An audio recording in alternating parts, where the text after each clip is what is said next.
ladies and gentlemen, grip it and rip it. This, ladies and gentlemen, is the world's largest GPU. Now, what you're looking at is something that's really, truly amazing. So let me show it to you this way, and I'll come back to that. Okay? This switch has 2 billion transistors made of TSMC's 12-nanometer FinFET. This, great process. Every one of these switches, and there are 12 of them, every one of these switches has 18 links, which are 8 bits wide, 18 MV links, 8 bits wide, with a SerDes that's moving at 25 gigabits per second. 25 gigabits per second on just one signal. There's 8 of them per link. There's 18 links on this one chip, and it's bidirectional. Altogether, it creates 7.2 terabits per second, or 900 gigabytes per second. So 900 gigabytes per second, by the way, of bandwidth, well, that's a lot of movies too. So 7.2 terabits per second, 900 gigabytes per second, goes through one switch. There are 12 switches. 12 switches. What that basically says is that every single GPU can communicate to every other single GPU at 20 times the bandwidth of PCI Express. Isn't that amazing? Every single GPU can talk to every other GPU. And every single GPU can talk to every single GPU in a non-blocking way. It's a fabric.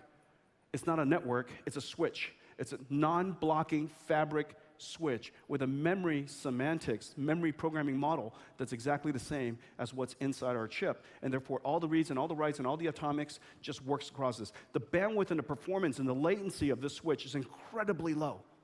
It's incredibly low. Unlike a network, this is a switch, which means every single GPU can talk to the other GPUs with extremely low latency. You want to read, you want to synchronize a parameter, it takes no time. 300 gigabytes per second. And altogether, NVIDIA's largest graphics card. This is what it looks like. The largest graphics card. The largest graphics card the world has ever made. The largest graphics card the world's ever, 2 petaflops, 512 gigabytes. Most graphics cards in the world today, 2 or 3 gigabytes. 2 or 3 gigabytes. This is 512 gigabytes. 10,000 watts. 10,000 watts. Only.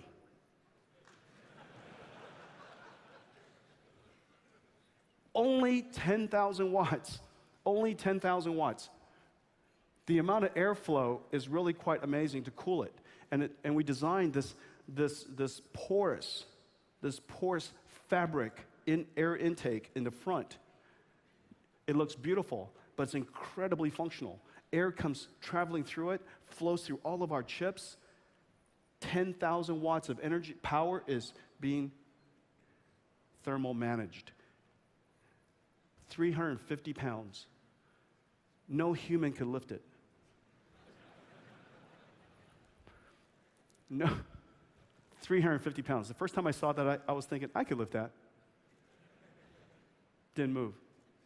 And I'm fairly strong, upper body strength. And so, 350 pounds. What's inside it is 16 Tesla V132 gigs with 12 MV switches.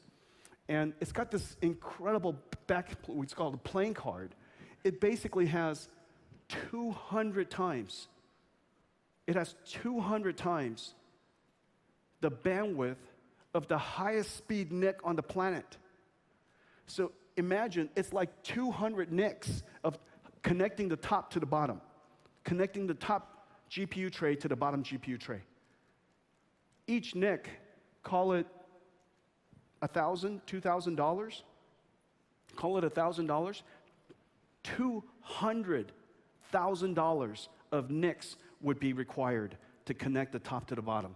It has that much bandwidth. It has that much bandwidth. If we were to use networking cards, well, we still have to connect multiple of these, and so we have 8 of the world's highest speed NICs from Mellanox to connect multiple of these systems together. It has the two fastest CPUs we can possibly buy, the Xeon Platinums. 30 terabytes of storage. 30 terabytes of storage on the system, because as you know, we're going to crunch through a lot of data really, really fast. So all together, ladies and gentlemen, it looks like this. This is the Nvidia DGX-2, the world's largest GPU, the world's